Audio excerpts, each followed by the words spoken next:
Louie Bellina Show, Tuesday. Tuesday's lunchtime.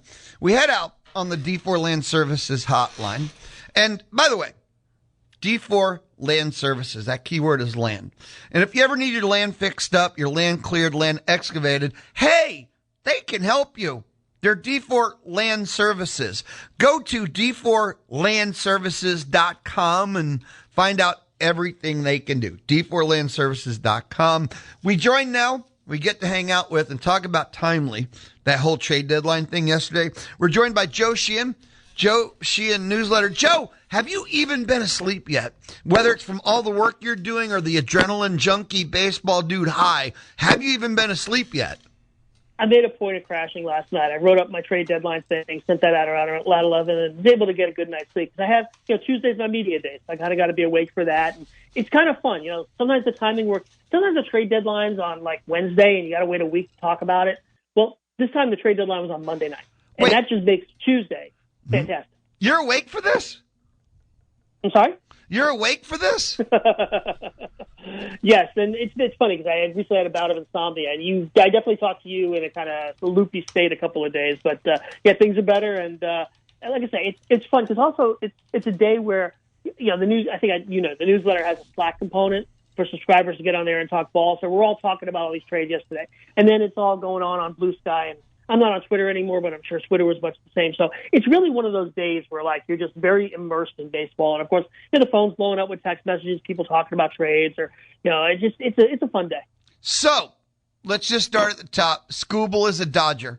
Now, depending on who you talk to, it's another sign of the fall of civilization, or it's just American economics at work. I think it's bad for baseball, but not for the reason everybody else says. Everybody's focused on the Dodgers, who traded 3 prospects, 2 of whom they got in trade. It's evidence Dodgers are very good at baseball. But the Dodgers trying to win doesn't hurt baseball. To me, what hurts baseball is the Tigers, 2.5 games out of a playoff spot, 5.5 games out of the division lead, trading an ace. I think that's the part that's bad for baseball. When you have teams that are in contention for playoff berths, for division titles, deciding, no, we'd rather trade our ace and play for the future. That's baseball's problem now. Baseball's problem isn't the Dodgers. Baseball's problem is not enough teams like the Dodgers. You look at, as of yesterday morning, going into the actual deadline day, there were 22 teams within 4.5 games of a playoff spot. There were 19 teams within 3 games of a playoff spot. And we only had 17 buyers. So you had teams in contention, close to a playoff spot, not trying to get there. To me, that's the problem baseball has. The playoff expansion isn't working, Louie. There were a lot of fans who wanted the Tigers to sell, who were happy with the fact that they traded Scuba for the future, even though it means they're probably not going to make the playoffs this year.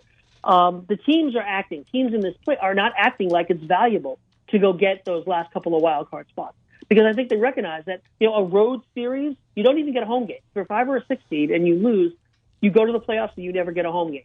And also, these series aren't bringing in a lot of television money. Under the new deal, the first round, NBC/Peacock has it, and you look at it, it's like maybe $700,000 a team each year.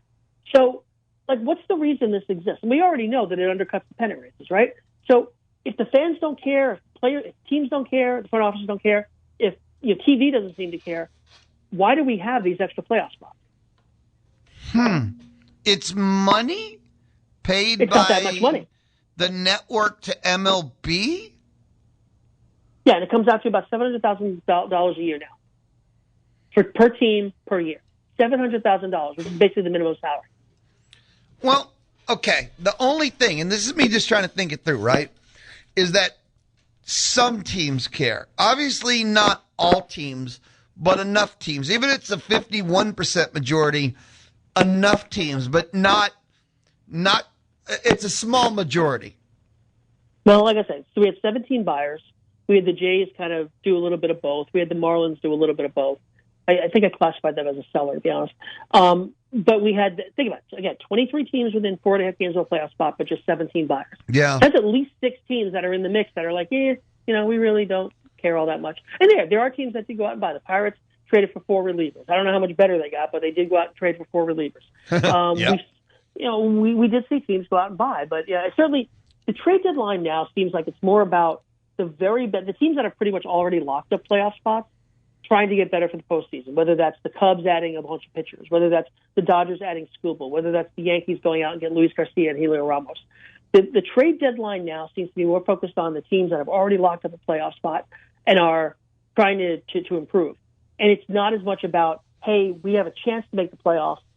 Let's go ahead and get better. And to me, that's disappointing. But it also to me illustrates that these playoff spots just aren't that valuable. You shouldn't be playing 162 games and still letting 40% of the league into the playoffs, especially when it's baseball, man. I mean, the thing about the NBA is that they can let half the league into the playoffs, but the best teams are almost always going to win. Whereas in MLB, if you let an 83-win team play a 99-win team, that 83-win team is going to win a fair amount of time. So I think we really saw this year how the expanded playoffs are hurting rather than helping the game. With the Dodgers Skubal trade, I think the crux of the argument for, we'll say the people that love baseball, it wasn't that the Dodgers acquired Skubal. That's free market. That's America. It was, did the Dodgers get enough, and did the Tigers just actually, some people question if the Tigers actually marketed Skubal. Like, was that really the best offer? Unless we have perfect information as to what the other teams are offering, you can make that speculation all you want. My feeling is Scott Harris, GM of the Tigers, is out there trying to get the best deal he can for his team within their roster and who are we going to play going forward? What do we want to get? You remember, they didn't want to rebuild. They wanted to get prospects who could help them immediately, and River Ryan could be in their rotation. The right-hander they got from the Dodgers could be in their rotation in a month. Zahir Hope's probably going to start next year. If he doesn't start next year in their outfield, he'll be in it by May or June. So he didn't want long-term prospects. He didn't want to get the kind of deal that the Nationals took for Mackenzie Gore, just to pick an example, 5 lower-level prospects. He wanted guys who were going to be up there soon. And again, I know the Brewers have complained a little bit. The Rays haven't said that much. Pat Murphy said, he was like, we made a really good offer. Okay, well, unless you're literally going to tell me what that offer was, it doesn't really help me all that much. It does seem that the Brewers were not willing to trade.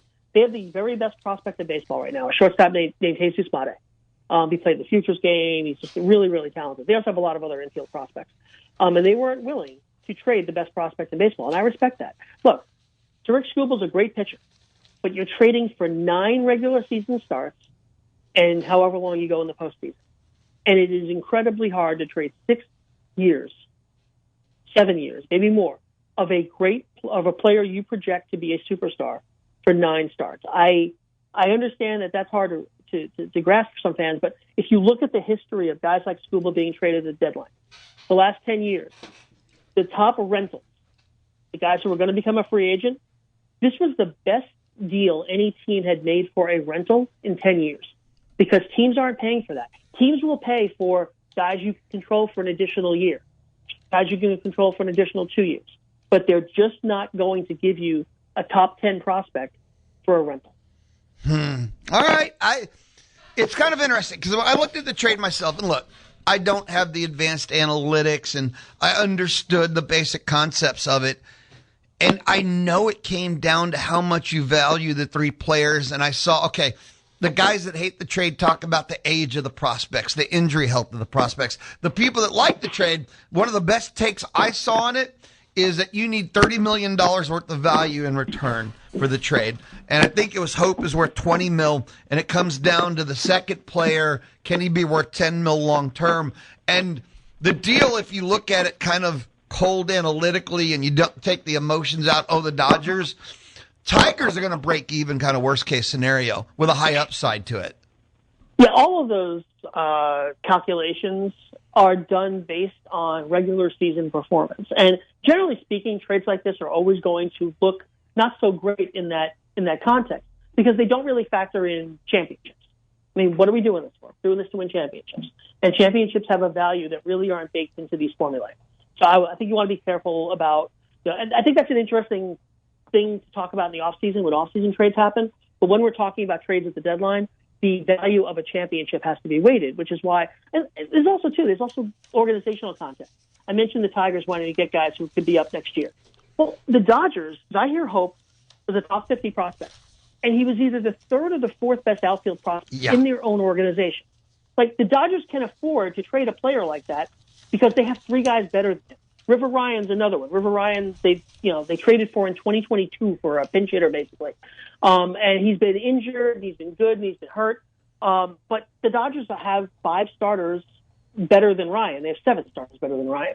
And they've got all those guys locked up for next year except for Skubal as well. So there's a question of whether Ryan was ever going to crack their rotation. So this is where I get people want to focus on the money and the Dodgers and blah, blah, blah. The Dodgers were able to make this trade because they have the best player development and player improvement and player acquisition program in baseball. You got the Rays are up there, the Guardians are up there, the Yankees to a certain extent are up there. They kind of screw up the major league level. But the Dodgers are able to make this trade because of all the things they do that have nothing to do with their payroll. Joe Sheehan of the Joe Sheehan newsletter hanging out with us on the D4 Land Services hotline. MLB Trade Deadline, it was a fun one. I'll tell you another team I saw a lot of discourse around was the Boston Red Sox. They pushed their chips all in, and some people are thinking maybe they pushed their chips too far in. They gave up, 3 of their top 5 prospects? So they paid hard to go all in this year. Did they pay too much? Is there such a thing? If they win the World Series, the answer is no, they didn't. If they didn't, they did. Is it that kind of conditional moves? Yeah, this stuff is always ended judged after the fact, right? If you win, everybody says, oh, it was worth it. If you don't win, well, you got to watch these guys be stars in another place for 6 years. They did pay a significant price to get Adley Rutschman from the Orioles. 3 of, as you say, their top 5 prospects, including Anthony Eason, who you might remember from the SEC. He was he pitched at LSU last year. And he's really just rocketed through the Astros system and a prospect list this year. Picked up some velocity. He's been great. Kylan Witherspoon, I'm getting the first name wrong, and Andy Romero, who's an outfielder. These are good prospects that they traded. Remember, this is a team that's had a very good farm system for a long time now. And Rutschman, I am a little off book on Rutschman. Adley Rutschman is perceived as a star, but if you look at his career, he's gotten a little bit worse every year since he came into the league in 2022. He's bounced back a little bit this year, but when you dig into it, Louie, he had a really good April. And since then, he hasn't hit at all. Plus, he's actually on the IL right now with a wrist injury. Still a very good defensive catcher. Still an upgrade for a team who just had nothing at catcher. But it's a big price to pay for a year and a half of a player who hasn't been a 3-win player since 2024. So they did go in all very heavily there. They also traded Marcelo Meyer for Eric Miller. Marcelo Meyer was, as recently as last year, a top 25 prospect. Came into this year starting second baseman for the team. Didn't hit, got hurt. And they traded for a middle reliever. Eric Miller is a left-handed reliever with the Giants, 28 years old, career ERA about 3.0, about 3. And he's not a bad player, but he's a number 2 left-handed reliever. And you just traded a potential 5-year solution at shortstop for him. Now, you can be down on the player, but you can't just give him away. And that's what they did. They just gave him away. So, yeah, Eric Miller will help a little bit, but the price you pay for a middle reliever, it can't be that. At a time at the trade deadline when middle relievers just go willy-nilly for pretty much any minor leaguer you have on hand, trading Marcelo Meyer for a middle reliever is a huge mistake. So where do you rank Boston then? Winners, losers, did what they had to do? How do you rank it then? I think they're one of the more complicated ranks at the deadline because they did pay such a price. I would probably say B-, but some of that is, remember, we all have opinions about these guys. I think Marcelo Meyer is going to be a very good player. I think he's been mishandled by the Red Sox for about 3 years now, moving him from short to third to second, bringing him up, setting him down, not giving him regular playing time, tuning him. And I think the Giants won't have to do that. The Giants can plug him in and let him go. So because I think so highly of Meyer, I'm going to have a lower grade for the Red Sox. I think that some people will. I would give them probably a B- because they did clean out the top of their farm system to get, 2 guys who probably helped them. But, you think about Rutschman, well, it was tough to find hitters at this deadline, Louie. So maybe you can make the argument that, getting Rutschman is still one of the better hitters to go at the deadline. You had Luis Arias, you had Nathaniel Lowe, you had you had Luis Garcia go to the Nationals for the Yankees. So it was hard to find hitters. I think you can find a case for the Red Sox here, but yeah, I'd say B- is what I give them. So 2 more teams, and we'll do Astros Rangers after we take a timeout, but I think the biggest winner had to be the Chicago Cubs. Just I love them, and B, they needed pitching, so they just kind of got every pitcher they could get the hands on. So I give biggest winner to the Cubs, and the funnest team at the deadline were the Padres, where they didn't have anything, but they managed to make two really nice pickups. I'll go backwards here. I love what the Padres did. And as you say, they don't have anything left in their farm system. They got Ethan Salas, who's a catcher. They traded to get Casey Mize, great Cash Mayfield, who's their number one pick a couple of years ago. And that was really all they had left. And, they picked up Casey Mize and they picked up Robbie Ray. Now, neither of these guys is a great pitcher, but you look at what they've been getting from the back of their rotation from Randy Vasquez and Herman Marquez and Walker Buehler and guys like that. J.P. Steers has come up, made some starts. They needed your basic number 3, number 4 starters, and that's what they got. And when you look at how well, so the story for them all year was Manny Machado, Fernando Tatis Jr., and Jackson Merrill weren't hitting. Well, those guys have finally started hitting. And we know that if they have a lead in the 6th, they can end the game right there. So they needed to fill out the back of the rotation. So I think A.J. Preller made a couple of non-sexy moves that really addressed the need. As far as the Cubs go, I don't know if the Cubs are the biggest winner on the day, but they're in the picture. Kevin Gausman, Clay Holmes, who's currently on the IL coming back from a broken leg, and Braxton Garrett give them depth. You've got Ryan Zefferjon, who over the last month has been one of the best relievers in the game. He's got a lot of years of control left. They needed that kind of depth, Louie. Remember, they've had so many pitching injuries this year. Pretty much everybody they've used has actually gone on the IL at one time or another. So they just needed to fill it with some bodies, and they did. With Gausman's a 4. Holmes is a 3 or a 4. Zefferjon's like your second best right-handed reliever in a bullpen. But over the next month, they should get Edward Cabrera, Daniel Palencia, Ben Brown, maybe even Justin Steele back in a bullpen role. So to me, they've set up not just the next month, 2 months, but the problem they had last year in the playoffs, Louis, is they ran out of pitching. They just ran out of pitchers.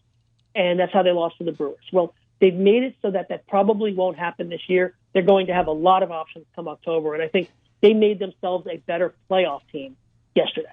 Joe, let's take a timeout, come back. Astros, Rangers, and with this trade deadline, we could talk a lot today, so there's always more. Cool. Joe Sheehan newsletter on the D4 Land Services hotline. It was a glorious trade deadline, and we'll jump back into it when we return. It's the Louie Bellina Show, presented by CC Electric, residential, commercial, and industrial services. It's what they do at CC Electric. Listen to the Houston Astros on the Zone, thanks to Kelly Berdozer. The Louie Bellina Show on a Tuesday. Still to come, Bombers owner Uri Geva. Season ended. We'll get a little season wrap. Their first year down in Navasota, which, again, the setup there was epic. And he's also got some special announcements to make, too. 1 o'clock, Mike Elko, A&M football, his fall camp kickoff press conference. I call it the State of the Union address. We'll listen to that live at 1 o'clock, and at 1:50, it's the Community Spotlight, Twin City Mission. But Joe Sheehan newsletter on the D4 Land Services hotline. Joe, will start. Astros. They got the outfielder of their dreams, a guy who has no power and who's going to bat clean up at the cost of a starting pitcher, which they needed starting pitching help. How did you see the Astros trade? I think it was what they had to do, which is make a major leaguer for major leaguer trade. And we can debate, how good a deal it was, but they just didn't have the prospects to get involved for a lot of the other players who were being dealt at the deadline. Remember that whole seller-buyer mindset? Well, if you don't have the chips to buy with, you're kind of stuck. And they went out and made a trade with a team that, in the Jays case, was doing a little bit of both at this deadline. They traded Gausman, they acquired Soriano for a top prospect, and they made this major leaguer for major leaguer trade. Dalton Varsho had a great year last year. And at one point, he was putting up insane defensive numbers. Neither of those two things are happening this year. He's got a 680 OPS, basically a little below league average. He's actually been rated out as a good but not great center fielder, which you'd expect as a player gets older. So, does he make the Astros better? Yes, because of the condition of their outfit. I'd rather have Dalton Varsho than anybody else they have. And Spencer Arrighetti, who I liked a lot. Of course, he got off to a great start this year. ERA in the 4s, a FIP around 5. You lose the controllability. I think that's one of the reasons the Jays wanted to make this deal. Varsho can be a free agent at the end of the year. Arrighetti can be in their rotation as a number 3, number 4 starter for a while. But, does this make them better? A little bit. It trades a 4th starter for a starting center fielder. And As you can tell by my tone here, I'm not that excited about it. It's not so much. It's more. I don't see the point of the trade. Like, they got better, maybe, but they didn't get better enough to almost make it worth having to change jerseys out and do stitching and sewing. Like, it's not really better. I know what the gamble is. I understand the Astros perspective. They just got Wisniewski back. They just put Javier back in the rotation. So if there was an area they were going to trade from, and it's weird, even though they actually need starting pitching, they're gambling that Ronel Blanco's back. They're gambling that all the guys back from injury affords them the luxury of trading a starting pitcher for an outfield bat. A year ago, they thought that all the guys back from injury were going to allow them to win the West. Every one of them went back on the IL. Right. So, we'll see what happens here. One of the keys to their success lately has been Jeremy Pena. I don't know if you noticed, man. They're 12-6 since he came off the IL. In games that he plays, they're 12-6. He's got like an 1,100 OPS. Like, I think we're really seeing the importance of him to this team. So he's got to stay on the field. He's got to stay upright. The team as it exists right now is a very top-heavy team with, you've got Pena, you've got Alvarez, you've got Paredes and Walker who've been fine, and then there's a real drop-off. And, of course, in the rotation, Peter Lambert, a Rockies cast-off, is their ace. Tetsuya Imai is either the worst pitcher in baseball or 6 good innings. And, as you mentioned, they're getting guys back. And that's where I think they felt like they had the depth to trade in Arrighetti in the hopes that, Varsho can find the bat that he was last year. They can be the defender. They really wanted that left-handed hitter. We've talked for years about the Astros having an imbalance, being kind of leaning towards the right side. There are times it's been Yordan Alvarez and 8 right-handed hitters.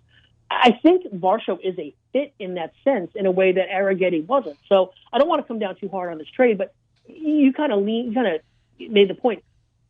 Why they needed to do more. Like, this is still a team. They swept the Rangers. They're in first place. I can't take anything away from that, but they've still been outscored. If you look at the underlying metrics, they have the quality of a sub-500 team. And, yes, some of that is injuries, and I can say, okay, well, if Pena's going to play, that helps them. But, like I said, look at the lineup on any given day, and it's 4 above-average hitters and 5 who aren't. And I wonder if they're going to be able to keep getting away with that. We'll see what happens. I still look at the Mariners as the biggest threat, and they've been incredibly disappointing. But I'm not going to tell you not to take the Astros seriously. They're in first place with 50 games left. They're in the West.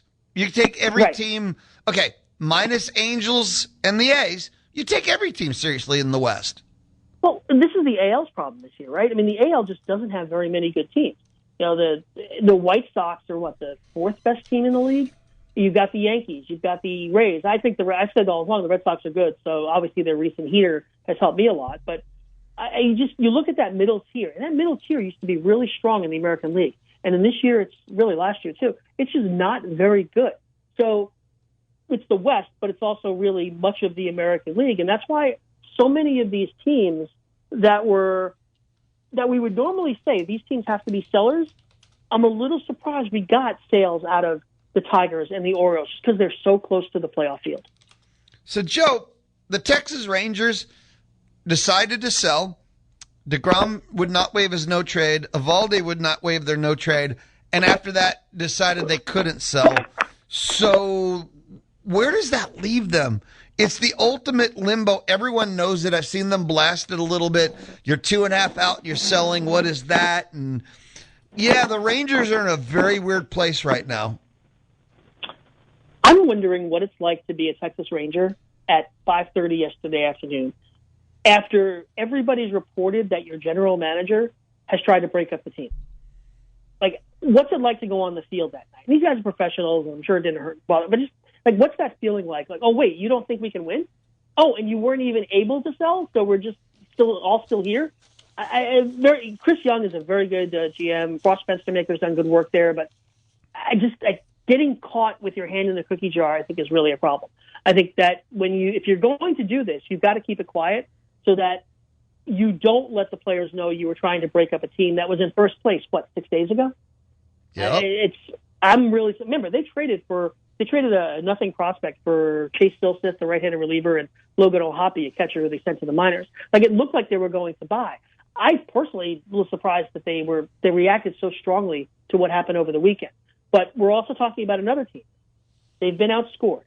They're under 500 as a true quality team. And that, I think, is what motivated Young and Fenstermaker to kind of look around and go, maybe we need to actually treat this as a selling opportunity. Now, DeGrom, look, I never have a problem with a guy who has a no-trade clause saying, no, I don't want to go.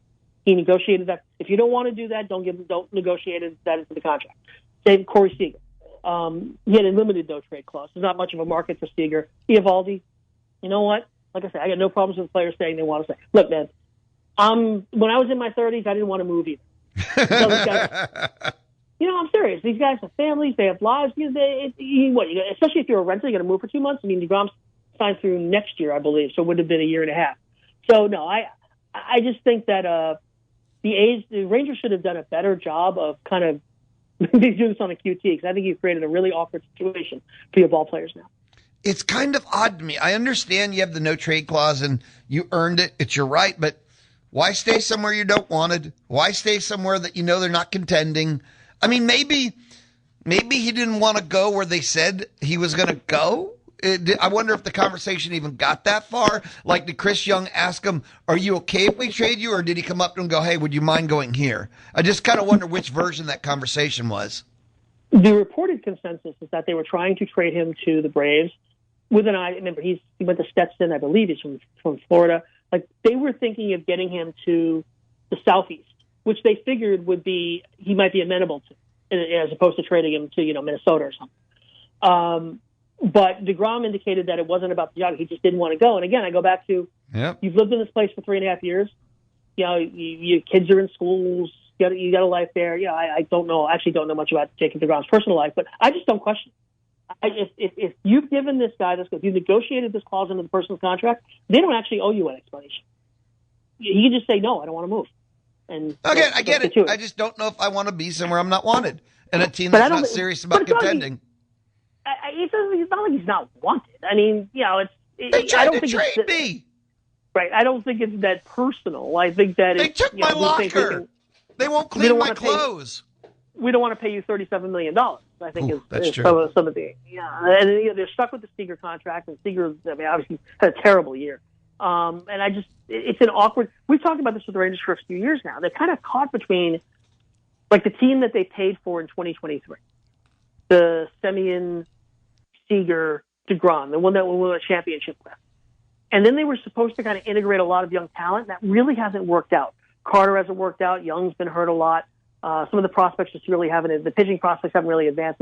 They weren't able to make this turnover, and they're kind of caught. Like I said, they're a sub-500 team now. Where I think that they would have said on January 1st, 2024, we're going to have this championship core that just won the World Series, and we're about to burp up 5 or 6 good young players. And the 5 or 6 good young players just haven't happened. Yeah, and the weird part is we don't know if it hasn't happened because they're not good enough or injury, because they've all been so injured. It's been a theme with all their young players. Or was it, Bruce Bochy kind of being past the point of developing young players? Was that a skill that he really no longer possessed at his age? And again, the injuries part, but and that's why I was kind of, when they turned it over to Schumacher this year, as a much younger guy, I was curious as to the progression of these guys. And, Carter hasn't really progressed. And you make an argument that, Rocker is progressing. You can make an argument that Josh Young is having his best year in a while, even though he's hurt now. But again, I think I'm just speculating here. I don't really want to pin this whole thing on Bruce Bochy. Please don't. I'm just saying that Too late. There are a lot of factors that go into player development. Too late. I already tweeted it out. Joe Sheehan, a metrics, analytics legend, says Bruce Bochy for failure. It is interesting. I mean, there is no failure now. A World Series championship, but they're about to miss. About to. They get 2 games out. And we got like 2 months. This is so weird. But if they miss the playoffs, it'll be 3. They have not made the playoffs since the World Series. But this gets back into what I was saying earlier, which is, why are teams 2.5 games out of the playoff picture? 2.5 games out of the division title. And mind you, Louie, because the Central and the West are so poor, there's a pretty decent chance that the 2 seed is in play, which gets you a bye into the second round. Like, the Rangers are, I'm going to do quick math here, 7, 10, they're only 5 games out of a first round bye. I don't understand why a team in that position is even thinking about selling. And this is where I get back to, do teams just even care about making the playoffs? Joe, sometimes you look in the mirror and reality sucks. Sometimes you just realize it's not happening. And other times, if you could take a timeout and go, we'll miss the playoffs this year, we can win a World Series for 3 straight years if we sell now. It's not always just giving up 1 year if you're building for bigger and better is not necessarily a bad thing, in my opinion. I think a lot of teams have done that and never come close to getting back to where they were. There are rebuilds that have never completed anything. You look at the Reds, you look at the Orioles, you look at the Phillies. The Phillies were in the World Series in 2022, and they haven't gotten back there since. And there's a decent chance they don't go back there this year. And they're going to have gone through this whole cycle in the 2010s to get to this point with the Harper Schwarber Turner team and never actually win anything. Tomorrow is not guaranteed in baseball, man. I really think that if you're in position to win in the current year, you have to take that very seriously. And the Rangers are actually a decent example of this, right? They won the World Series, and as you say, they haven't been. You think, oh, the future's so bright, and it hasn't really worked out. So, no, I'm a pretty strong believer that you have to value current wins a lot more than future wins. Never be Baltimore. Never do anything. They never won then. They're not winning now, and they won't win in the future. They went through the whole process of acquiring only to start selling now. The moral of the story, never be Baltimore. Joe, thank you, my brother. Be amazing. That is awesome trade deadline. Just as a fan of it all, it really was fun. It was. It was a good day, and now we sit back and see how it all turns out. Nothing changed at all. When the smoke cleared from this, I think that's not a joke. I think everything stayed the same. You said it. All the teams already acquired all the players. Nothing changed. With net gain of 0, I think. I think the Padres got better.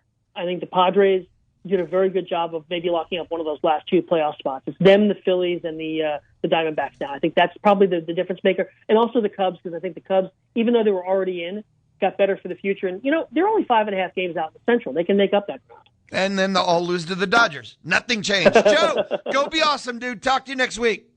Take care, brother. Later. Joe Sheehan of the Joe Sheehan newsletter on the D4 Land Services hotline. This is the Louie Bellina Show, presented by CC Electric. I already said Tuesday, didn't I? I did, on the Zone. The Louie Bellina Show. Dial 979-693-1150. Hello. To visit with him. Hello. Or to win. Hello. On the D4 Land Services hotline. Dial 979-693-1150. The Louie Bellina Show on a Tuesday. I sit inside the Charles Schwab studio. Low cost, full service, best of all, local. How can Charles Schwab be local? Because we got Mark Sim, and he's right here in College Station. We are his only concern. And when he's right here in College Station, drive up, shake a hand, look him in the eye, sit down. That's local. That's how I want to do business. We're talking about your financial now, your financial future. That's how you want to do business too. Look Mark up online at schwab.com/College Station. We're joined now, Uri Geva, owner, Brazos Valley Bombers. Bomber season did come to an end, and Uri, I know, didn't win the series, so maybe you have a different perspective, but you and the Generals went to war. That was an incredible series. I mean, unbelievable. First game, we're up 4-1. We feel comfortable. You're at home, and somehow the wheels fell off. They get this one guy hitting a couple of home runs, and we lose game 1, and you're like, okay, tough place to go play down in Victoria. We gave it our all at home. Let's see if we can get one more and get decisive game 3. Go down there to Victoria. We shut them out, play great baseball, control the game, control the momentum. We win 5-0. Let's go. Deciding game. I mean, talk about a crowd that just goes silent, right? They're not quiet over there. They've got the party deck right on top of you. They are loud. They're obnoxious. They got their little bell that they ring. I have no idea why you ring a bell if you're the Generals. Is that like a food hall reference? Whatever. I don't remember Generals using bells very often, no. Yeah, I don't know. Whatever. So they've got this bell. They're ringing the bell. No ringing of the bell on Wednesday night last week. Series is tied 1-1. We're going to a sudden death, 1 game. Winner goes to the championship. We already know Lake Charles won, and they're going to be in the championship, which means the Bombers would be on the road. No problem. We like Lake Charles. You can go hit the casinos, do whatever. So we're like, okay, let's go win this game and take care of business in Lake Charles. Lake Charles is pretty depleted. They don't got no pitching. They can't hit the breaking ball. We feel confident about Saturday, but first, we got to get through Thursday. And the game starts as poorly as you can imagine. It's like you flip Wednesday upside down. We're down 5-0 in like the 5th inning. And there's like no momentum. And the place is ruckus and loud and obnoxious as Victoria can be. And so you're like, okay, well, that was good. A good season. We gave it a fight. Appreciate the guys. Good coaching, good everything. Start summarizing in your head. And then the Bombers started coming back. And we start coming back. And it's 5-1. It's 5-2. It's 5-3. It's 5-4. We tie the game in the 8th inning. It's 5-5. You're like, oh, my gosh, momentum is in our favor. We're going to the championship game again. I'm feeling it, Louie. 9th inning, questionable calls by the umpires, whatever. We'll leave it at that in the top. We go to the bottom of the 9th, 2 outs, 2 strikes. No. Strike zone gets a little weird. I don't know. The guy somehow gets a walk. All right, cool, whatever. Next guy's up. Same guy that hit the 2 home runs on Tuesday night. 2 strikes, 2 outs. You're feeling it. You're feeling, okay, extra innings. We're like, okay, what are the rules for extra innings in the playoffs? Are they the same as the regular season? Do you start with the runner at second base? We're texting the commissioner. Probably a little early. Maybe shouldn't have asked him questions in the 9th inning. Maybe we jinxed ourselves. The guy hits a jack. The ball still hasn't landed. We lose 7-5. Walk-off fashion. Victoria Generals in the championship. Victoria Generals take care of the Lake Charles Gumbo Gators 14-4. They win the whole thing. It's their 4th championship. Bittersweet in the sense that we did lose to the eventual champions. They were the best team this season if you look statistically, if you look at wins and losses. Head coach of the year. We did have a couple players make the All-TCL, including pitcher of the year in Augie and the catcher of the year in Tanner Cooper, who tied the home run record for the Bombers at 7 home runs. So it was a great season on the field, great season off the field in our home away from home in Navasota. But we didn't bring the Gerald Haddock Trophy. And what's weird is I wasn't sad because of the way we fought, right? Like if we lost 5-0 and the game and like nobody fought and nobody cared and it was just kind of over, okay, like that'd be a little bit more devastating of a loss, I think. But because the boys fought, the players gave it all. I mean, it was 5-5. You thought we were out of this thing, and we almost got it. So it wasn't as I mean, people are like, oh, you lost in walk-off. Is that really bad? I think it was better than just getting decimated and knowing that we didn't show up and we could have. So one more season in the bag, 20 years in the playoffs, Louie. 20 years in the league, 20 years in the playoffs. Obviously, we're the oldest team in the league now, and the league has 8 teams, but we have the longest running streak. I have to go research all other summer collegiate leagues. Probably is a record for all summer collegiate leagues in the sense of 20 winning seasons, 20 playoff seasons. It didn't matter if the league had 11 teams. It didn't matter if the league had 4 teams. The Bombers have always found a way to be in the playoffs and be contenders, and proud of the coaching staff for making it happen last week, sneaking in there like that at the last second. Proud of the team for battling out there. Proud of our community support. We had people down in Victoria. We had people come out to our playoff game. It's fun to be a Brazos Valley Bombers right now as we plan next season and we wrap up this season. Uri Geva, owner of the Brazos Valley Bombers on the D4 Land Services hotline.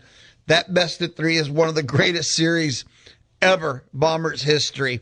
Game 1, lost at home, 4-2 lead with 4 outs to go, slipped away, went on the road, took game 2, and as you mentioned, a strike away. After being down 5-0, Bombers rally to tie it, and they're a strike away from extra innings. Absolute incredible series. Uri, I know that you already have some announcements for the 2027 season. Yeah, so we've got an amazing facility getting designed and built by the city of College Station. We're so pleased. We're so happy. It's going to have air-conditioned suites. It's going to have a jumbotron. It's going to have some berm. It's going to have all kinds of amazing amenities for the fans, bigger decks that are covered with a bigger kids zone and bigger and better and customer service center and a better merchandise stance. And it's going to be an epic new facility, but sometimes you have to wait for really good things, right? You don't drink fresh, brand new bourbon or wine. You want it to fester for a few years, right? You don't, the more expensive bourbon is, the older it is. The more expensive wine is, the older it is, right? So in the same sense, the wait will be worth its price in and gold. We believe that it will be the perfect home for the Bombers for the next 20 years, and that will be in College Station in Midtown by Costco. And so for the 27, all the years are rounding up, we'll be back in Navasota for one more season, home away from home there, and we'll do some pop-up games. We'll announce some pop-up games. We're going to be in Madisonville next year. We'll be back in Brenham next year. So we're working through what the pop-up schedule is going to look like so we can be in all of the Brazos Valley. We're talking about maybe an alter ego name that will show up for one game. I don't know if it has something to do with food. The Brazos Valley Zone? No, not zone. I figure I'd check. It's Come got to on. be an iteration. So Brazos Valley, we'll announce it on your show. We'll have some fun with it once it becomes a thing. Heck and yeah. So we're just thrilled. And we're working on one of the biggest weddings in all-time history for mascots, as Kaboom has been in this long-distance relationship for 20 years. And we didn't know about it. And he's like, man, I want to get married, and I want to do it at the ballpark. I'm like, okay, Kaboom, that's kind of weird. Nobody gets married in the middle of a baseball game. He's like, yeah, but I'm the mascot of a baseball team. I want to get married in the middle of a baseball game. And we're like, all right, it's going to be weird. How do we do it? It's going to be like half an inning here, half an inning there. When are you going to eat the cake? How are you going to put cake on your, and he hasn't even introduced her to us yet. We don't know a name. We just know that there's an engagement. So there's going to be a Miss Kaboom. There'll be a Miss Kaboom and a big, big wedding party for everybody to celebrate. And so we're just all kinds of fun things coming around the corner. We're also going to introduce some new owners to the Bombers, where our ownership group is going to grow. It won't be just me and Chris. We feel like this is the community's team. Why not have some other community leaders and some other partners in the team as we forge to another 20 years of baseball? So lots of announcements in the fall, lots of excitement, lots of buzz. We're just blessed to call Bryan College Station our home, and the surrounding area, the whole Brazos Valley, taking on and loving on the Bombers.